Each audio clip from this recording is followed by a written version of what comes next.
The first Caribbean Fashion Jewelry Summit will be held from the 18th to 19th of November 2020, and the event is being launched during Global Entrepreneurship Week and is the brainchild of Tameika Fletcher-Birmingham, owner and director of Bead Cafe Limited.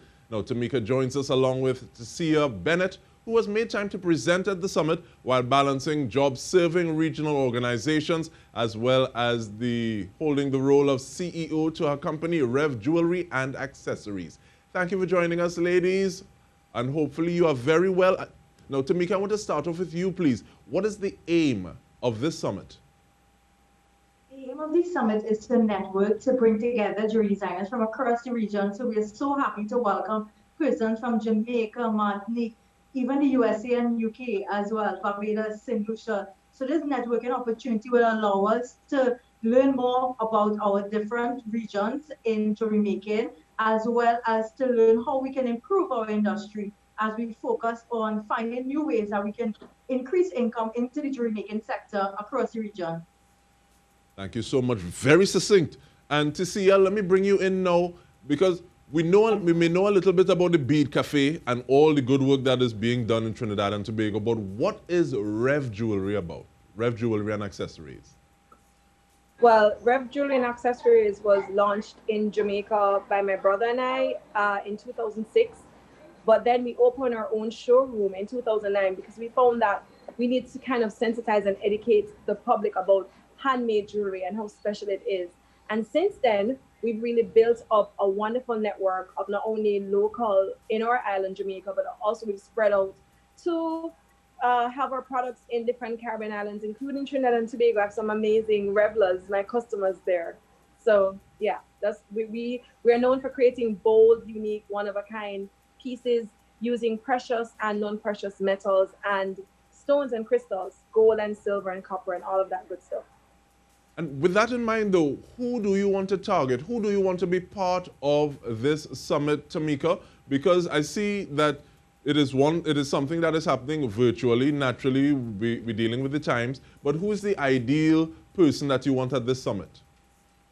We are targeting artisans, designers, and enthusiasts who are interested in helping us grow this industry, because it's such a diverse industry that incorporates different persons who are the makers, the persons that design, us as suppliers of raw materials. So it's really important for us to network and understand how can we grow this industry by all offering our different services and products within this region. But within the region, though, what is some of the potential financial impact? Because I see you speaking of diversifying into fashion and jewelry industry. But what kind of, is that a drop in the bucket? What kind of impact are we talking about in dollars and cents? Well, I think this can be, we can actually increase our market share. This is a billion-dollar industry, global industry, with over 30 billion for fashion jewelry. And what I realized from my own business as a hobbyist, that target hobbyists and emerging designers, we have thousands of persons coming to Bead Cafe to learn to make jewelry, and we have seen a spike during COVID. So what we see is that we have all these persons emerging, more people want to create, and it's an easy component to create. I mean, yes, there's a lot of work that goes into it, but unlike clothing that requires a lot of different larger production, or production can be handled right on my desk.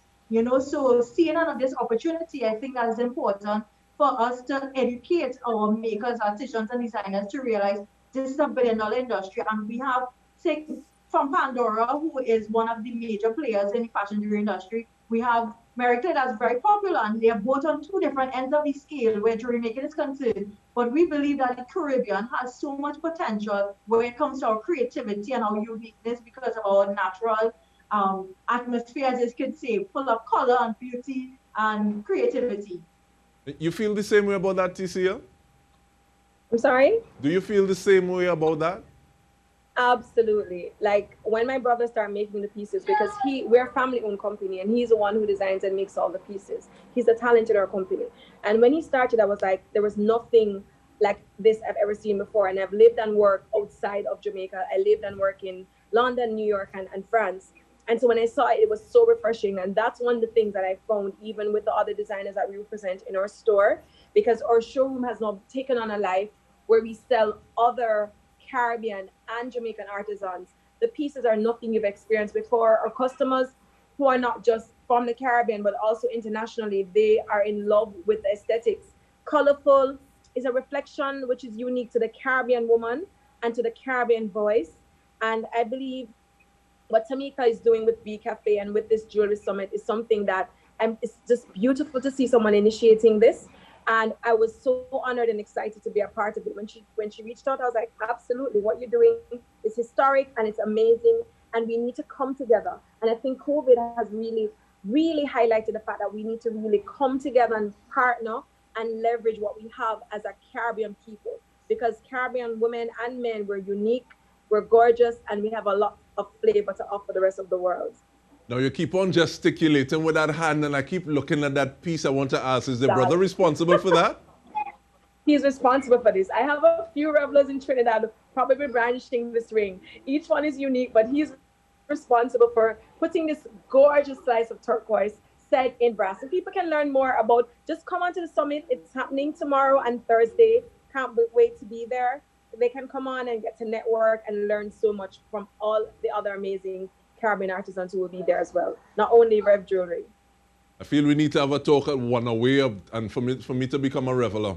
But Tameika, though, in terms of that networking and that community, what is the outcome that you're looking for with regard to the summit?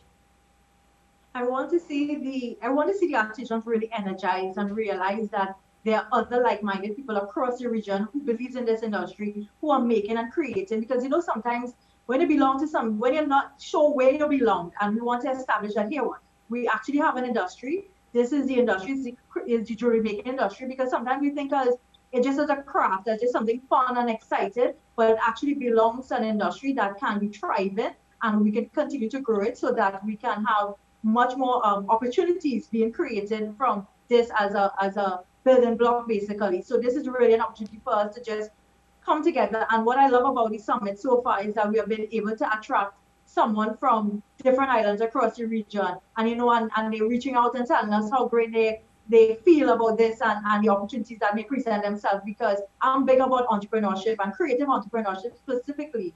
So having this platform will help as well direct them into that entrepreneurship spirit, because it's wanting to be a creative now to blend creativity and entrepreneurship, and that's why it's launched in Global Entrepreneurship Week. Does someone need to have a certain skill level to be part of the summit? No, actually, we noticed, well, from the registration, we are actually fully booked for day one. We have from beginner level to advanced. Some of them are self-trained, while some have been more experienced and would have gone to university and so forth in jewelry making. But the majority of actually persons within this region are self-taught, and that's something to show us. We don't have schools to teach us jewelry making, but we are learning it on our own. We are diversing and creating new products that are attracting persons from across the globe. I like the fact that you talk about, it seems as though it's fully booked. That makes me feel that there's a cap. So what is that limit we're looking at? Because I can see somebody saying, but if everybody in the thing, I wouldn't get, because there's so many people to look at, so many people to critique, so many people to give advice to. How many people are we looking at for this summit?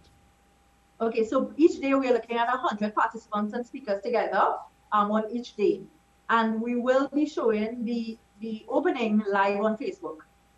All right. So for those who didn't get to register for day one, they can tune on to our Facebook page to see the live. All right, now, Teasea, I want to fasten your business and ask you what you're going to be presenting on, but we do that after we return from the break. Stay with us.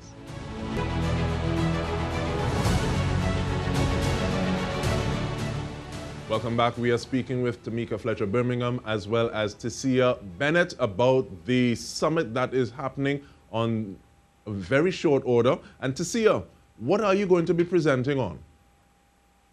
Okay, so I'm starting off tomorrow, and it will be 10 o'clock Jamaica time, but 11 o'clock in Trinidad, and I'll be talking about believing in your brands.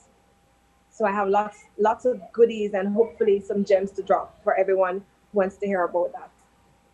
And that brings me to the point, though. You both did something else previously. I mean, Tameika, you switched to the Bead Cafe when your child was 3 months, I think.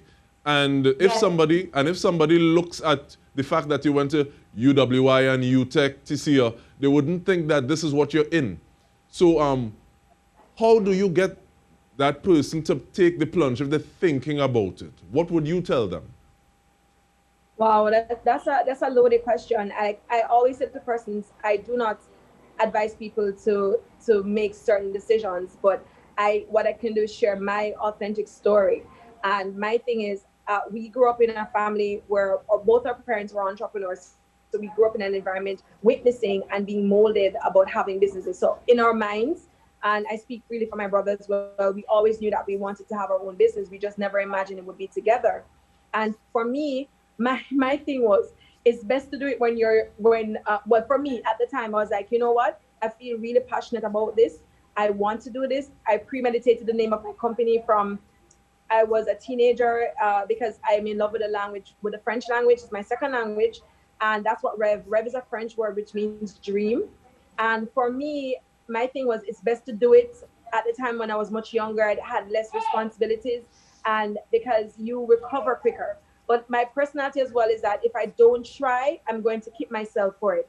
And I don't believe in having that kind of regret. So I wanted to explore and see, like, what's the worst that could happen? So what if you fail, you get up again and you go again? That's what life is about.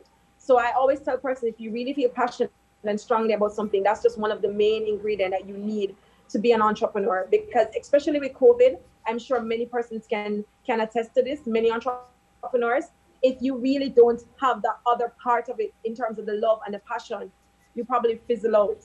There has to be something that really drives you and really have you going, wanting to have that, you know, that to that kind of, there's just je ne sais quoi is what they would say in French. There's no way to articulate it. It's just that passion and that drive inside. It comes from deep within. And So it's interesting seeing that passion bubbling to the surface with you just speaking about it. But I'll ask you the same question though, Tameika, and I like the fact that you use the word hobby, because many times parents, people in our circles will say, why are you doing that? Just do it on the side. That's a hobby. How do you make those incremental steps moving from a hobby or being a hobbyist to say, okay, well, this is what I do?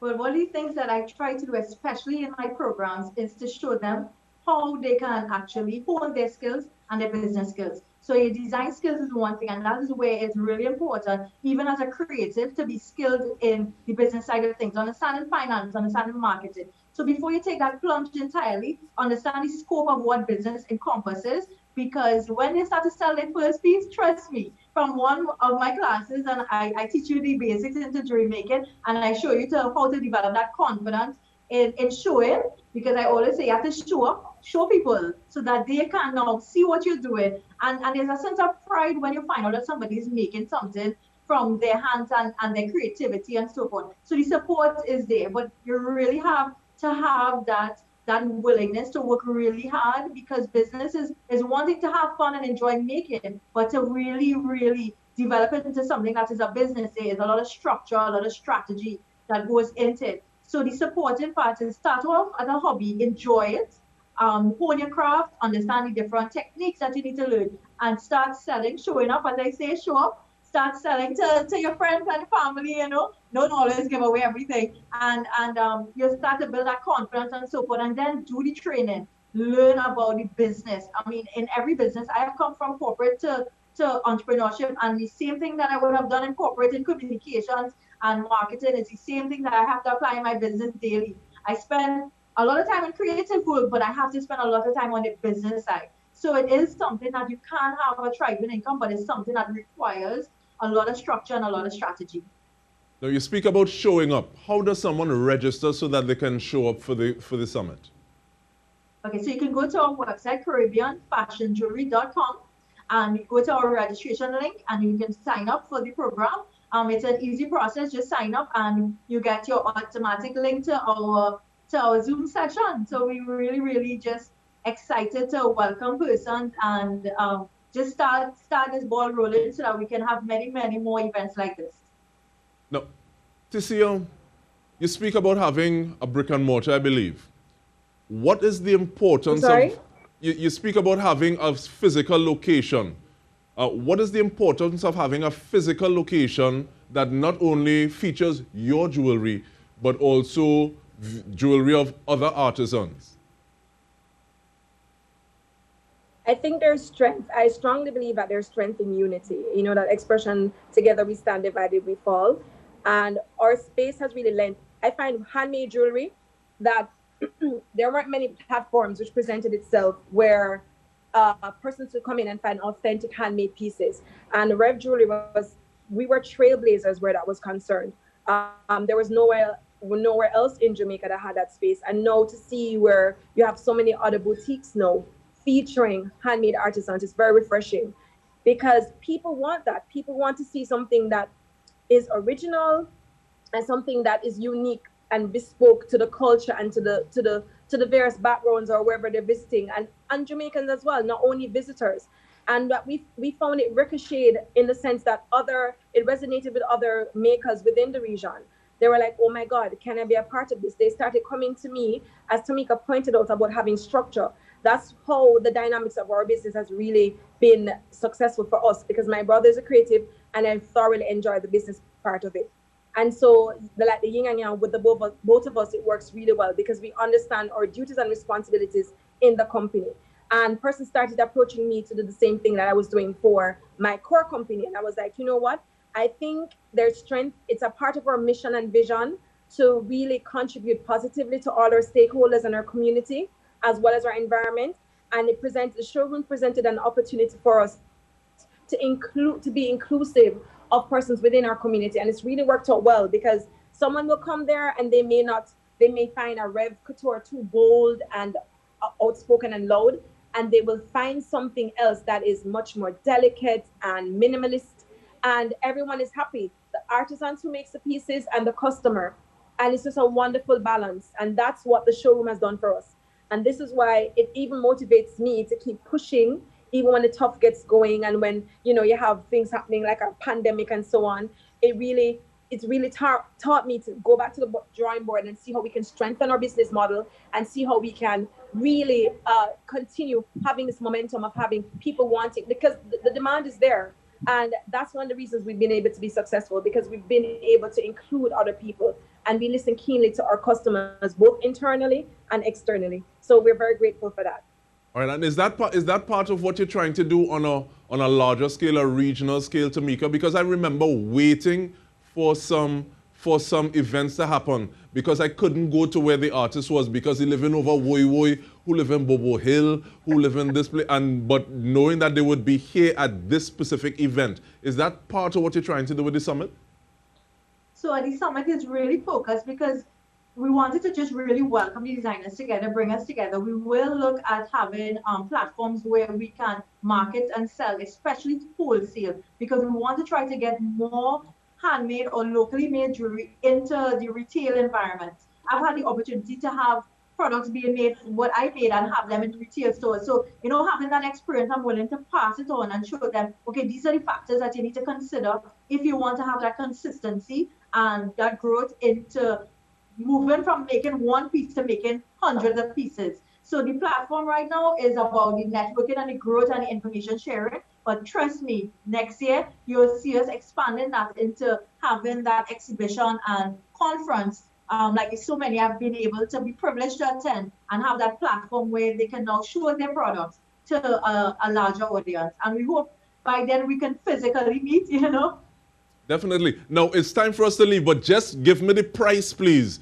You don't want to leave that out. What's the price of registration? It's free. Absolutely free. It's absolutely free. It is something that we always do, entrepreneurship week. We always do a free event for our community. So this event is now extended to our regional community, and it's absolutely free. And thank you for sharing that information, Tameika Fletcher-Birmingham. Thank you for sharing as well, Teasea Bennett. And we want to thank you on behalf of the entire news team for joining us this evening. I'm DK Rasta. Have a good night.